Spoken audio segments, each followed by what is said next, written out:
Greetings to all. So இப்போது நம்ம என்ன பார்க்க போகிறோம், இந்த வீடியோவில் என்ன பார்க்க போகிறோம் அப்படின்னா க்ரீக் அண்ட் ரோமன் பற்றி. ஸோ இது ஓல்டு இங்கிலீஷ்க்கு முன்னாடி நடந்த ஒரு சில விஷயங்கள்.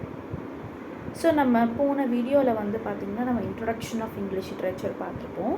பார்க்காதவங்க நான் கீழே டிஸ்கிரிப்ஷனில் வீடியோவோட லிங்க்கை நான் பின் பண்ணுறேன். ஸோ அதை நீங்கள் பார்த்துக்கோங்க. அதோட கண்டினியூவேஷன் தான் க்ரீக் அண்ட் ரோமன் லிட்ரேச்சர் பற்றி நம்ம இப்போ பார்க்க போகிறோம். ஸோ க்ரீக் அண்ட் ரோமன் பார்த்திங்கன்னா உங்களுக்கு ஃபஸ்ட்டு 3 டைப்ஸாக கொடுத்துருப்பாங்க. ஓகேங்களா? ஸோ 3 டைப்ஸாக க்ரீக் அண்ட் ரோமன் பீரியடில் இருந்தது. ஸோ 3 டைப்ஸ் என்னன்னா, first type is archaic. So archaic பார்த்திங்கன்னா end of 6th century BC. So 6th century BC எண்டில் ஆர்ச்சியாக் அப்படின்ற ஒரு விஷயம் வந்தது. Second one classical. So classical பார்த்திங்கன்னா 5th and 4th century BC.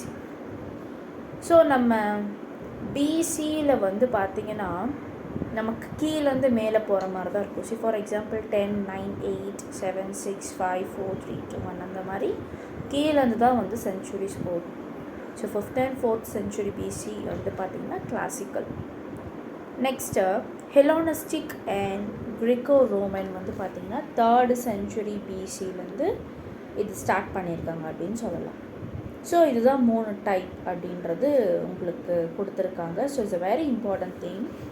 So இந்த விஷயங்கள் இப்போது நம்ம வீடியோவில் பார்க்க போகிறது பார்த்திங்கன்னா நாட் ஒன்லி டிஎன் செட்.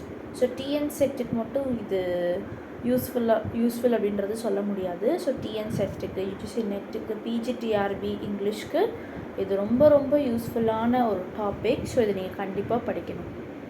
இப்போது நம்ம சிலபஸில் பார்த்திங்கன்னா இன்னொரு விஷயம் உங்கள்கிட்ட ஒரு ஷேர் பண்ணணும்னு விரும்புகிறேன். நம்மளோட பிஜிடிஆர்பியோட சிலபஸில் நமக்கு எப்படி கொடுத்துருக்காங்க அப்படின்னா யூனிட் வைஸாக கொடுத்துருக்காங்க. But history of English literature நமக்கு சிலபஸில் கிடையாது. ஆனால் நீங்கள் இந்த ஹிஸ்ட்ரி ஆஃப் இங்கிலீஷ் லிட்ரேச்சர் கண்டிப்பாக நீங்கள் படித்தே ஆக வேண்டும். ஏஜ் ஆஃப் சார்ஜர்லேருந்து till the modern age. So age of சார்ஜர்லேருந்து கூட சொல்ல முடியாது. ஓல்டு இங்கிலீஷ் பீரியட், நம்ம modern English period. Old English பீரியடில் ஆங்கிலோ சாக்சன், ஆங்கிலோ நார்மன்ஸ் பற்றி தெரிஞ்சுக்கணும். ஓல்டு இங்கிலீஷ் பீரியடுக்கு முன்னாடி க்ரீக் அண்ட் நார்மன்ஸ் பற்றி நீங்கள் கண்டிப்பாக தெரிஞ்சுக்கணும். ஸோ இந்த வீடியோவில் நம்ம க்ரீக் அண்ட் நார்மன்ஸ் பற்றி தான் ஃபுல் அண்ட் ஃபுல் பார்க்க போகிறோம். ஸோ இந்த 3 டைப்ஸ் சொன்னேன்: archaic, classical, Hellenistic and Greco Roman. So இப்போது ஆத்தர்ஸ் பற்றி பார்க்கலாம். இந்த பீரியடில் வாழ்ந்த ஆத்தர்ஸ் பற்றி பார்க்கலாம். So first is Homer. So Homer பார்த்திங்கன்னா 12th centuryலேருந்து 8th century BC வரைக்கும் வாழ்ந்த ஒரு பர்சன். ஸோ ஹோமர் ஒரு பெஸ்ட் நோன் ஆத்தர் அப்படின்னு சொல்லலாம். அவரோட ஒர்க்ஸ் ரொம்ப பெஸ்ட்டான ஒர்க்ஸ் என்னென்னா இலியட் அண்ட் ஒடிசி, ரொம்ப ஃபேமஸான ஒரு ஒர்க். ஸோ ஏன்ஷியன்ட் க்ரீக் பீரியடில் பார்த்திங்கன்னா இவரை first and greatest of all epic poets அப்படின்னு சொல்லி கன்சிடர் பண்ணியிருக்காங்க. ஸோ இவர் முதல் இடத்துல இருந்திருக்கிறாரு. இவரை பார்த்திங்கன்னா ஹோமரை முக்கியமான ஒரு ஒர்க்குக்கு இன்ஃப்ளூயன்ஸ் பண்ணியிருக்காங்க. என்னென்னா பிளாட்டோ ரிப்பப்ளிக். ஸோ பிளாட்டோ எழுதின ரிப்பப்ளிக்கில் பார்த்திங்கன்னா இவரை ஹோமரை என்ன போர்ட்ரை பண்ணியிருக்காருன்னா he is the first teacher of tragedies and leader of Greek culture அப்படின்னு சொல்லிட்டு பிளாட்டோ பார்த்திங்கன்னா ரிப்பப்ளிக்கில் ஹோமரை பற்றி ரொம்ப பெருமையாக உங்களுக்கு இதில் கொடுத்துருக்காரு. ஸோ இதுதான் ஹோமர் பற்றி ஒரு சில விஷயங்கள். ஸோ இப்போ நம்ம ஹோமர் எழுதின இலியடை பற்றி நம்ம பார்க்கலாம். ஸோ இலியட் பார்த்திங்கன்னா இட்ஸ் எ சாங். ஓகேங்களா? It's a song of Ilion or song of Ilium அப்படின்னு சொல்லலாம். இந்த epic poem, this is the ancient Greek epic poem. So இது டாக்டரிக் ஹெக்ஸாமீட்டர் அப்படின்ற ஒரு ரைம் ஸ்கீமில் தான் எடுத்திருக்காங்க. இந்த போயம் பார்த்திங்கன்னா எதை பற்றி கொடுத்துருப்பாங்க அப்படின்னா it is a Trojan war between king Agamemnon and the warrior Achilles. So ஒரு ட்ரோஜன் வார் நம்ம கேள்விப்பட்டிருக்கோம். ஆக்சுவலாக இந்த இலியட் எழுதும் போது அப்போ ட்ரோஜன் வார் நடந்துகிட்டு இருந்தது. ரியலாகவே ட்ரோஜன் வார் நடந்துகிட்டு இருந்தது. ட்ரோஜன் வார் மொத்தம் எத்தனை வருடங்கள் நடந்ததுன்னா 10 years நடந்தது ட்ரோஜன் வார். ஸோ இந்த ட்ரோஜன் வார் 10 இயர்ஸ் நடந்துகிட்ருக்க டைமில் இந்த இலியட் வந்து பார்த்திங்கன்னா எத்தனாவது வருஷம் பார்த்திங்கன்னா 9th இயர். ஸோ ட்ரோஜன் வார் 9வது வருஷத்தில் நடக்கும் போது தான் இலியட் வந்து ஹோமர் எழுதியிருக்காரு. ஸோ அதில் நடக்கிற சம்பவங்கள், அதில் நடக்கிற கிங் அஜெமெனான் அண்ட் த வாரியர் ஏச்சிலஸ் பற்றி தான் இந்த போயமில் ஃபுல் அண்ட் ஃபுல் கொடுத்துருக்காங்க. இலியட் வந்து பார்த்திங்கன்னா எத்தனை லைன்ஸ் கன்சிடர் பண்ணியிருக்காங்கன்னா 15,693 லைன்ஸ் இருக்குது. ஸோ இது நீங்கள் கண்டிப்பாக தெரிஞ்சுக்கணும். இதுதான் இலியட் பற்றி உள்ள gist. Next Odyssey. So Odyssey வந்து பார்த்திங்கன்னா இப்போ நான் இலியட் வந்து ட்ரோஜன் வார் 9th இயர் நடந்துகிட்ருக்க டைம் நான் சொன்னேன். அதுவே ஒடிசி வந்து பார்த்திங்கன்னா 10th இயர். ஸோ ட்ரோஜன் வார் 10வது வருஷத்தில் வந்து நடந்திருக்க டைமில் ஒடிசி வந்து ஹோமர் எழுதியிருக்காரு. ஸோ இந்த போயம் எதை பற்றின கதை அப்படின்னா எதை ஃபோக்கஸ் பண்ணி எழுதியிருக்காங்கன்னா க்ரீக் ஹீரோ ஒடிசியஸ் பற்றி தான் வந்து எழுதியிருக்காரு. ஸோ ஒடிசியஸை வந்து என்னன்னு சொல்லலாம்னா known as Ulysses in Roman myths king of Ithaca. So இதெல்லாமே ரொம்ப இம்பார்ட்டன்ட் திங். ஸோ ஒடிசி வந்து பார்த்திங்கன்னா எத்தனை புக்ஸாக கன்சிடர் பண்ணி எழுதியிருக்காங்கன்னா 24 புக்ஸாக வந்து கன்சிடர் பண்ணி எழுதியிருக்காங்க. ஸோ இதுதான் வந்து ஒடிசி பற்றின ஒரு சில விஷயங்கள். ஸோ இதை நீங்கள் மேலோட்டமாக பார்த்துக்கிட்டாலே உங்களுக்கு ரொம்ப யூஸ்ஃபுல்லாக இருக்கும். நெக்ஸ்ட் ஆத்தர் வந்து பார்த்திங்கன்னா ஏச்சிலியஸ். ஸோ ஏச்சிலியஸ் வந்து பார்த்திங்கன்னா எந்த இயரில் பிறக்கிறாருன்னா 523 பிறந்து 456 இறக்குறாரு பிசியில். ஹீ இஸ் அ க்ரீக் ட்ராஜடின்னு சொல்லலாம். அண்ட் ஃபாதர் ஆஃப் ட்ராஜடி அப்படின்னு கேட்டாலே ஃபஸ்ட்டு நம்ம ஏச்சிலியஸ் தான். ஸோ இவர் வந்து பார்த்திங்கன்னா ப்ரொமீத்தியஸ் பவுண்ட் அப்படின்ற ஒரு ஒர்க் வந்து எழுதியிருக்காரு. ஆல்ரெடி கேள்விப்பட்டிருப்பீங்க ப்ரொமீத்தியஸ் அன்பவுண்டு. உங்களுக்கு நெட்டில் வந்து பார்த்திங்கன்னா இந்த மாதிரி ஒரு டஃப்பான கொஷின் கேட்டிருந்தாங்க. என்னென்னா ப்ரொமீத்தியஸ் பவுண்டு எழுதுனவங்க யாருன்னு. ஆப்ஷன் ஏ பிபி ஷெல்லின்னு டக்குன்னு கொடுத்துட்டாங்க. ஸோ நிறைய பேர் வந்து பார்த்திங்கன்னா பிபி ஷெல்லின்னு தான் போடுவாங்க. பட் உங்களுக்கு கன்ஃபியூசிங் ஆனதுக்காக பார்த்திங்கன்னா ப்ரொமீத்தியஸ் பவுண்டுங்கிறது ஏச்சிலியஸ் ஒர்க், ப்ரொமீத்தியஸ் அன்பவுண்டுங்கிறது பிபி ஷெல்லி. ஸோ நீங்கள் கட்டாயமாக தெரிஞ்சுக்கணும். நெக்ஸ்ட்டு ஒராஸ்ட்ரியா ட்ரையாலஜி அப்படின்னு சொல்லிட்டு ஒரு 3 ட்ராஜடிஸ் வந்து எழுதியிருக்காரு. ஒராஸ்ட்ரியா ட்ரையாலஜி அப்படின்னு சொல்லிட்டு அதிலே வந்து பார்த்திங்கன்னா ஒரு 3 ட்ராஜடியாக எழுதியிருக்காரு. என்னென்னா எஜாமினன். ஸோ நம்ம எஜாமினன் அப்படின்னு சொல்லிட்டு நம்ம ஒரு கிங்கை பார்த்தோமே, அது எங்கன்னா இலியடில் பார்த்துருப்போம். ஸோ இது ஒரு ட்ராஜடி. நெக்ஸ்ட்டு த லைபேஷன் பியரஸ், த யூமினிட்ஸ். இது 3மே வந்து பார்த்திங்கன்னா ஒரு ட்ரையாலஜி ஸ்டோரி அப்படின்னே சொல்லலாம். ஒரு ட்ரையாலஜி ஸ்டோரி அப்படின்னு கூட சொல்லலாம். இந்த ஸ்டோரி வந்து பார்த்திங்கன்னா இது உண்மையான நடந்த வாழ்க்கை வரலாறு உள்ள கதை தான் அப்படின்றது கொடுத்துருக்காங்க. ஸோ அரிஸ்டாட்டில் வந்து பார்த்திங்கன்னா ஏஜிலியஸை வந்து என்னன்னு சொல்கிறாருன்னா added the second actor Tetragonus to the Greek stage. So Tetragonus is nothing but ஸ்டேஜில் வந்து பார்த்திங்கன்னா இப்போ நம்ம ஃபார் எக்ஸாம்பிள் ஒரு ஆக்டர், ஓகேங்களா. ஸோ ஒரு ஆக்டர் வந்து ஒரு ஆக்டராக மட்டும் இருக்கிறது இல்லை, ஒரு டேரக்டராகவும் இல்லை ப்ரொடியூசராகவும் இருக்காங்க. அதே மாதிரி தான் ஏச்சிலியஸ் வந்து பார்த்திங்கன்னா நாட் ஒன்லி ஆத்தர், நல்ல ஆக்டராகவும் வலம் வந்திருக்காரு அப்படின்னு சொல்லலாம். அதனால் அரிஸ்டாட்டில் வந்து பார்த்திங்கன்னா இவர் வந்து ஒரு நல்ல ஒரு ஆக்டர்னு சொல்லிட்டு ஒரு சர்டிஃபை பண்ணியிருக்கார். தட் இஸ் அ டெட்ராலஜிஸ்ட் அப்படின்னு சொல்லலாம், டெட்ராகானிஸ்ட்னு சொல்லலாம். நெக்ஸ்ட்டு ஆத்தர் யார்னா சொஃபாக்கல்ஸ். ஸோ சொஃபாக்கல்ஸ் வந்து பார்த்திங்கன்னா 497 406 பிசியில் வந்து இருக்கார். ஸோ இவர் 123 plays எழுதியிருக்காரு. பட் 7 ஒன்லி கம்ப்ளீட் பண்ண முடிஞ்சுது. ஸோ 7 என்னங்கிறது நம்ம பார்க்கலாம். ஃபர்ஸ்ட் ஒன் இஸ் ஏஜஸ், second one Antigone, third one the women of Trachis, fourth one Oedipus the king, fifth one Electra, sixth one Philoctetes and seventh one Oedipus at Colonus. ஆனால் உங்களுக்கு இந்த 7ல் ரொம்ப ரொம்ப முக்கியமான ஒரு 3 ஒர்க் இருக்குது. என்னென்னா ஆன்டிகோன் செகண்ட் சொன்ன பார்த்திங்கன்னா Antigone is a very important thing. Fourth one Oedipus the king ரொம்ப important.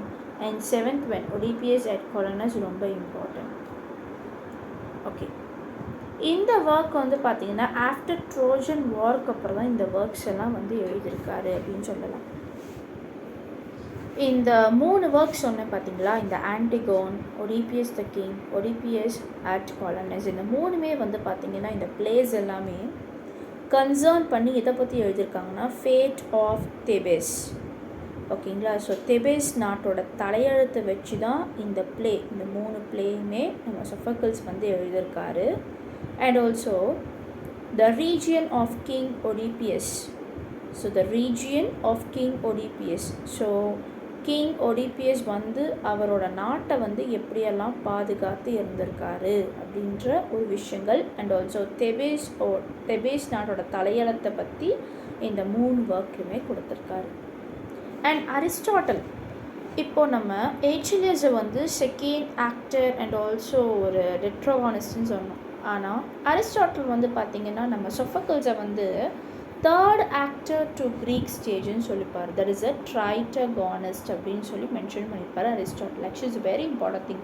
They will ask you இந்த question, they will ask you the examination. So Aristotle வந்து சொஃபக்கிள்ஸை வந்து என்னன்னு இது பண்ணார்னா, is a third actor to Greek stage tritagonist. இதெல்லாம் note பண்ணி வச்சுக்கோங்க.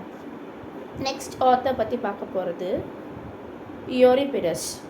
ஸோ யூரிபிடஸ் வந்து 480 406 பிசி வரைக்கும் இருந்திருக்காரு. ஸோ ஃபஸ்ட்டு வந்து நம்ம 3 ஏஜ் வந்து சொன்னோம். ஸ்டார்டிங்கில் வந்து பார்த்திங்கன்னா உங்களுக்கு 3 ஸ்டேஜ் வந்து சொல்லியிருப்பேன்.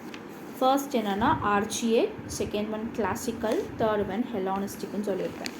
அந்த ஹெலானிஸ்டிக் ஸ்டேஜ் வந்து பார்த்திங்கன்னா ஃபஸ்ட்டு வந்து நம்ம யூரிபிடஸ் தான் வந்து கொண்டு வந்தது. ஃபர்ஸ்ட் ஹெலானிஸ்டிக் ஏஜ் வந்து இவர் தான் கொண்டு வந்தது. ஆக்சுவலி ஹெலானிஸ்டிக் ஏஜ் அப்படின்னா ரோமோட ஹிஸ்ட்ரியை பற்றி படிக்கிறதா வந்து ஹெலானிஸ்டிக் ஏஜ்னு சொல்லுவாங்க. ஸோ ரோமோட ஹிஸ்ட்ரி பற்றி படிக்கிறதுன்னு சொல்லுவாங்க. ஸோ இவர் வந்து பார்த்திங்கன்னா இவர் என்ன நினைக்கிறாங்கன்னா த மோஸ்ட் ட்ராஜிக் ஆஃப் போய்ட்ஸ்னு சொல்கிறாங்க.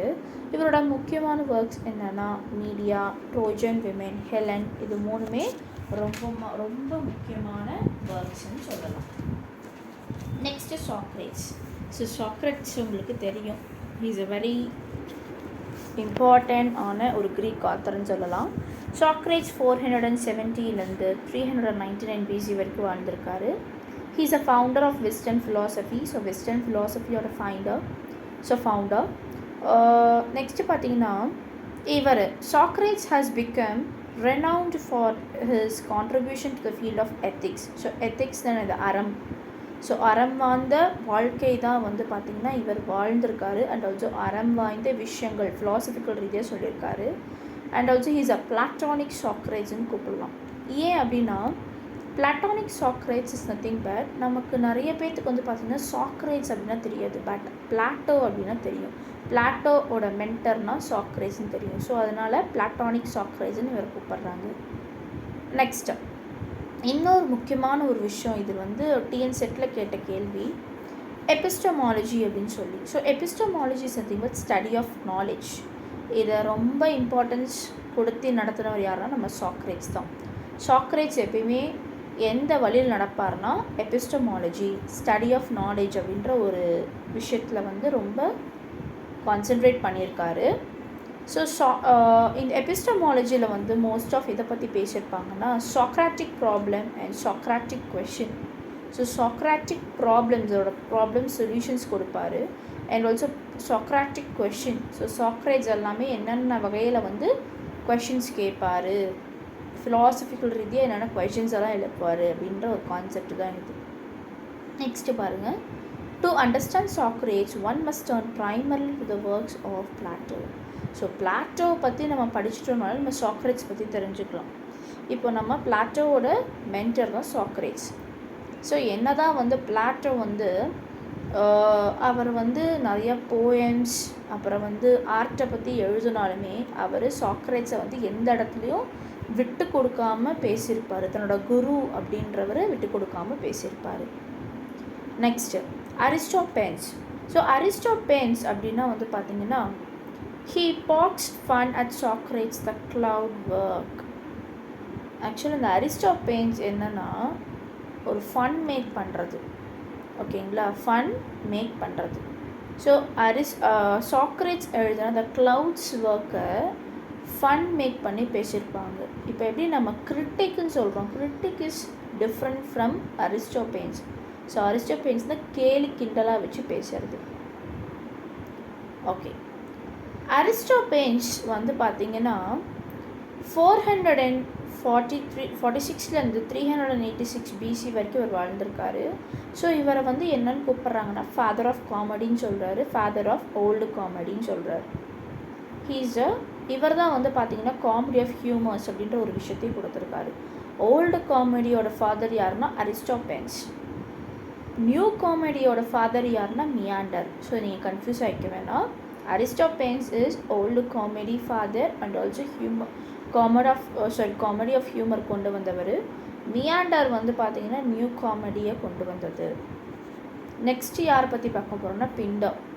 ஸோ பிண்டர் வந்து 522 443 பிசி வரைக்கும் வாழ்ந்திருக்காரு. பிண்டர் வந்து ancient Greek lyric poet from Thebes அப்படின்னு சொல்லலாம், தெபேஸ். ஸோ நம்ம ஆல்ரெடி பார்த்துருக்கோம், தெபேஸ் நாட்டை வச்சு யார் எழுதியிருப்பாங்க, சொஃபோக்கிள்ஸ் எழுதியிருப்பார். பிண்டர் வந்து பார்த்திங்கன்னா he is a first English poet to reflect on the nature of poetry. So மற்றவர்கள் நம்ம முன்னாடி இருந்த ஆத்தர்ஸ் எல்லாமே நம்ம எதை பற்றி பார்த்துருப்போம்னா ஃபிலாசபிக்கல் ரீதியாக, இல்லைனா ஒரு கிங்கை பற்றி எழுதுறது, ஒரு வாரை பற்றி எழுதுறது தான் நம்ம போன ஒர்க்ஸ் போன ஆத்தர்ஸ் பற்றி பார்த்துருப்போம். பட் இப்போ வந்து பார்த்திங்கன்னா இனி பிண்டர் வந்து எப்படி எழுதியிருக்காருன்னா நேச்சர் ஓரியன்டாக எழுதியிருக்காரு அப்படின்னு சொல்லலாம். இவர் தான் வந்து ஓட் அப்படின்ற ஒரு விஷயத்தை கண்டுபிடிச்சிருக்காரு. நெக்ஸ்ட்டு பாருங்கள், before his death 10 days before. So நம்ம பிண்டர் இறக்கிறதுக்கு 10 நாளைக்கு முன்னாடி இது ஒரு விஷயமாக ஆனால் சொல்லியிருக்காங்க. அது என்னன்னு பார்க்கலாம். பிண்டர் இறக்கிறதுக்கு 10 நாளைக்கு முன்னாடி அவரோட கனவுல வந்து பார்த்திங்கன்னா பெர்செஃபோன் அப்படின்ற ஒரு காடஸஸ் வந்து கனவுல தோன்றுறாங்க. எதுக்காக தோன்றுறாங்க அப்படின்னா ஒரு கம்ப்ளைண்ட் பண்ணுறாங்க. என்ன கம்ப்ளைண்ட் வந்து பார்த்திங்கன்னா, நீ வந்து எல்லாத்த பற்றியும் எழுதுகிற, பட் நீயே என்னை பற்றி எழுதவே மாட்டேங்கிற, எல்லா நேச்சர் பற்றியும் எல்லா காட் பற்றியும் எழுதுகிற, பட் ஆஸ் அ காடஸஸ் பெர்செஃபோனை பற்றி ஏன் எழுத மாட்டேங்கிறேன்னு சொல்லிட்டு அந்த கடவுள் வந்து பிண்டர் கனவுல போய் கம்ப்ளைண்ட் பண்ணியிருக்காங்க. ஸோ அவர் இறக்கிறதுக்கு 10 நாளைக்கு முன்னாடி. ஸோ இந்த பெர்செஃபோன் யாருன்னு வந்து பார்த்திங்கன்னா குயின் ஆஃப் த வார்ன்னு சொல்லலாம், இல்லை குயின் ஆஃப் அண்டர் வேர்ல்ட் அப்படின்னு சொல்லலாம். Next, today scholars at the Library of Alexandria collected his composition in 17 books organized according to genre. So இன்றைக்கி இருக்க ஸ்காலர்ஸ் எல்லாம் வந்து பார்த்திங்கன்னா ஏதாவது ரெஃபர் பண்ணணும், பிஹெச்டி பண்ணணும்னா உடனே என்ன பண்ணுவாங்கன்னா லைப்ரரி ஆஃப் அலெக்சாண்ட்ரியாவுக்கு போயிடுவாங்களாம். அதுவும் இல்லாமல் லைப்ரரி ஆஃப் அலெக்சாண்ட்ரியாவில் 17 புக்ஸ் வந்து பிண்டர் ஆர்கனைஸ் பண்ணி இருக்கிறதே இருக்குது அப்படின்னு சொல்லியிருக்காங்க. ஸோ இவனோட விக்ட்ரி ஓடு வந்து பார்த்திங்கன்னா 4 புக்ஸாக டிவைட் பண்ணியிருக்காங்க. Olympian, Pythian, Isthmian, Nemean games சொல்லிட்டு 4 டிவைட் பண்ணி 4 புக்ஸாக எழுதியிருக்காங்க. Next Pindaric ode. So Pindaric ஓட்னால் வந்து பார்த்திங்கன்னா மொத்தம் 3 டைப்ஸ் இருக்குது, 3 டைப்ஸ் இருக்குது. ஸ்ட்ரோஃபே, ஆன்டி ஸ்ட்ரோஃபே, எப்பாட். ஸோ ஸ்ட்ரோஃபே அப்படிங்கிறது ரைட் டு லெஃப்ட், ஆன்டி ஸ்ட்ரோஃபேங்கிறது லெஃப்ட் டு ரைட், எப்பாடுங்கிறது இந்த சர்க்கிள்னு சொல்லலாம். ஸோ பிண்டாரிக் ஓடை வந்து is also called as irregular ஓடுன்னு சொல்லலாம். ஸோ இர்ரெகுலர் ஓடை வந்து யார் டெவலப் பண்ணியிருக்காங்கன்னா ஆப்ரஹாம் கவுலி அப்படின்றவர் டெவலப் பண்ணியிருக்காரு. He belongs to 17th century சொல்லலாம். ஓகே, நம்ம ஓடுன்னு சொல்கிறோம். ஓடுனா என்ன அப்படின்னா it is a formal celebrating ceremony.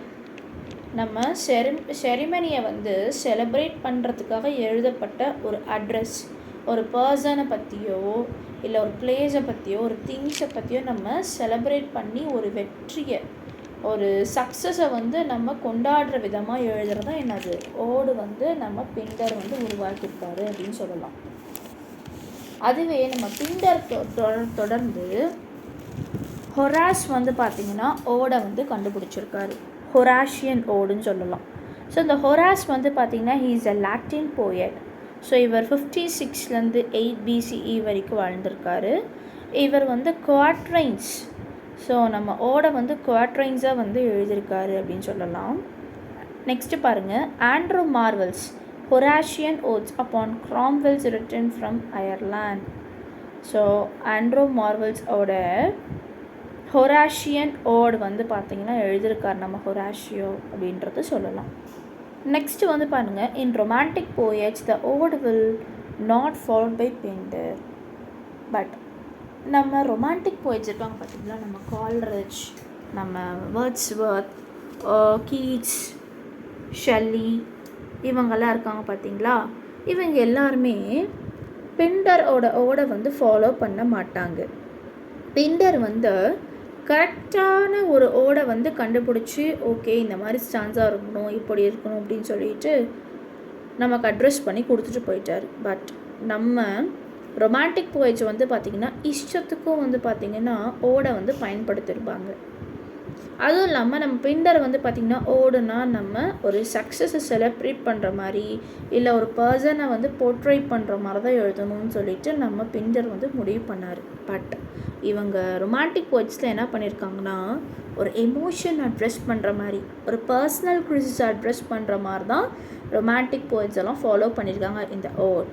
So for example Coleridge எழுதின டிஜெக்ஷன் அண்ட் ஓடை பற்றி, கீட்ஸ் எழுதின ode on Grecian, ode of nightingale, ode on autumn, இது எல்லாமே வந்து பார்த்திங்கன்னா ஒரு சீசனை பற்றியோ இல்லை ஒரு எமோஷனல் பற்றியோ இல்லை பர்சனல் கிரிசிஸ் பற்றியோ தான் குறிக்கிறது தவிர ஒரு செலிப்ரேஷன் பற்றி குறிக்கிறதே இல்லை அப்படின்றத சொல்லியிருக்காங்க. Next finally we are going to see about Virgil. So Virgil வந்து 70லேருந்து 19 BC வரைக்கும் வாழ்ந்திருக்காரு.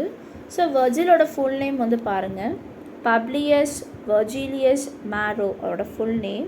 He is the ancient Roman போயட்னு சொல்லலாம், அகஸ்டியன் பீரியட்னு சொல்லலாம்.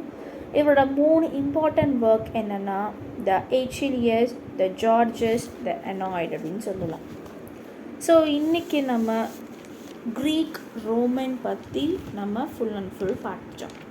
ஸோ நெக்ஸ்ட்டு வீடியோவில் நம்ம எதை பற்றி பார்க்கலாம் அப்படின்னா நம்ம ஓல்டு இங்கிலீஷ் பற்றி பார்க்கலாம். Old English and middle English பற்றி நம்ம நெக்ஸ்ட் வீடியோவில் பார்க்கலாம். ஸோ ஓகே, இப்போது நம்ம இன்ஸ்டியூஷனில் வந்து பார்த்திங்கன்னா பிஜிடிஆர்பி இங்கிலீஷ்க்கு வந்து நம்ம அட்மிஷன்ஸ் வந்து நம்ம இன்ஸ்டியூஷனில் போயிட்டுருக்கு. ஸோ ஃபார் த பிஜிடிஆர்பி இங்கிலீஷ்க்கு வந்து பார்த்திங்கன்னா அட்மிஷன்ஸ் போயிட்டுருக்கு. ஸோ கிளாஸஸும் ரெகுலராக போயிட்டுருக்கு. உங்களுக்கு கிளாஸஸ் வேணும் அப்படின்னா நான் கீழே இருக்க காண்டாக்ட் நம்பர் கொடுத்துருக்கேன், 8056713273. இந்த காண்டாக்ட் நம்பருக்கு நீங்கள் கால் பண்ணலாம், இல்லை மெசேஜ் பண்ணலாம். இல்லை நாங்கள் கிளாஸ் பார்க்கணும் அப்படின்னாலுமே நீங்கள் என்ன பண்ணலாம், கிளாஸ் வந்து ஒரு நாள் 2 நாள் ஒரு டெமோ கிளாஸாக பார்த்துட்டு கூட நீங்கள் ஜாயின் பண்ணிக்கலாம். பிடிச்சிருந்தா நீங்கள் ஜாயின் பண்ணிக்கலாம். ஸோ நாங்கள் என்னென்ன வந்து பிஜிடிஆர்பி இங்கிலீஷ்க்கு வந்து என்னென்ன ப்ரொவைட் பண்ணுவோம் அப்படின்னா, கிளாஸஸ்க்கு என்னென்ன ப்ரொவைட் பண்ணுவோம்னா, ஃபர்ஸ்ட்டு ஸ்டடி மெட்டீரியல். ஸோ 10 யூனிட்ஸ்க்கு உண்டான ஸ்டடி மெட்டீரியல். ஸோ 10 யூனிட்ஸ் மட்டும் இல்லை, அதோடு சேர்த்து ஹிஸ்ட்ரி ஆஃப் இங்கிலீஷ் லிட்ரேச்சரும் உங்களுக்கு நாங்கள் தனியாகவே கொடுத்துருவோம். ஏன்னா 10 யூனிட்ஸில் உங்களுக்கு ஹிஸ்ட்ரி ஆஃப் இங்கிலீஷ் லிட்ரேச்சர் வந்து அடங்காது. பட் நாங்கள் ஹிஸ்ட்ரி ஆஃப் இங்கிலீஷ் லிட்ரேச்சர் வந்து கண்டிப்பாக கொடுக்கணும். ஏன்னா ஹிஸ்ட்ரியோட அடித்தளம் தெரியாமல் நமக்கு இங்கிலீஷ் லிட்ரேச்சர் படிக்கவே முடியாது. So that is a very important thing. So the study material 10 யூனிட்ஸ்க்கு கொடுத்துருவேன். Second one is Google form test. So Google form test வந்து பார்த்திங்கன்னா உங்களுக்கு வீக்லி நாங்கள் டெஸ்ட் கண்டக்ட் பண்ணிடுவேன். அண்ட் ஆல்சோ டெஸ்ட் கண்டக்ட் பண்ணிவிட்டு அதை நான் டிஸ்கஸும் பண்ணிவிடுவேன். And topic wise test, full test, இது எல்லாமே உங்களுக்கு நான் கண்டக்ட் பண்ணிடுவோம். Third is online interactive class or recorded class. So online interactive class is nothing but Google Meet class. Timing வந்து பார்த்திங்கன்னா ஈவினிங் 7 o'clock to 9 o'clock வரைக்குமே கிளாஸ். 2 hours கிளாஸ் உங்களுக்கு ரெகுலராக நடக்கும் evening. So Monday to Saturday வரைக்கும் உங்களுக்கு ரெகுலராக class இருக்கும். And also recorded classes also available. So recorded classes nothing but நான் ரெகுலராக கிளாஸ் இருக்கிறத நான் ரெக்கார்ட் பண்ணி நான் உங்களுக்கு போஸ்ட் பண்ணிடுவேன். ஸோ நிறைய பேர் வந்து பார்த்திங்கன்னா வீட்டில் குழந்தைங்க இல்லை படிக்க முடியாத சுச்சுவேஷன் இருந்தாங்கன்னா நிறைய பேர் ரெக்கார்டிங்ஸும் கேட்டுப்பாங்க. அந்த ஒரு அப்ளிகபிளும் இருக்குது. Next question answer group discussion. So question answers test இது பண்ணது கொஷின் ஆன்சர்ஸ் வந்து நான் குரூப் டிஸ்கஷனும் பண்ணிவிடுவேன். ஸோ இத்தனையும் உங்களுக்கு இருக்குது. So study material, Google form test, online interactive class or recorded class, question answer group discussion. So time waste பண்ணாமல் படிங்க. உங்களுக்கு வந்து ஏதாவது டவுட்ஸ் இருக்குது, ஸோ கிளாஸஸ் வேணும்னா இந்த நம்பரில் நீங்கள் காண்டாக்ட் பண்ணி கேட்டுக்கலாம். உங்களுக்கு கிளாஸ் வந்து பார்க்கணும் அப்படின்னாலுமே நீங்கள் வந்து என்னோடய கிளாஸை வந்து நீங்கள் ஒரு 1 or 2 days வந்து நீங்கள் ஃப்ரீயாகவே கிளாஸ் அப்சர்வ் பண்ணிக்கலாம்.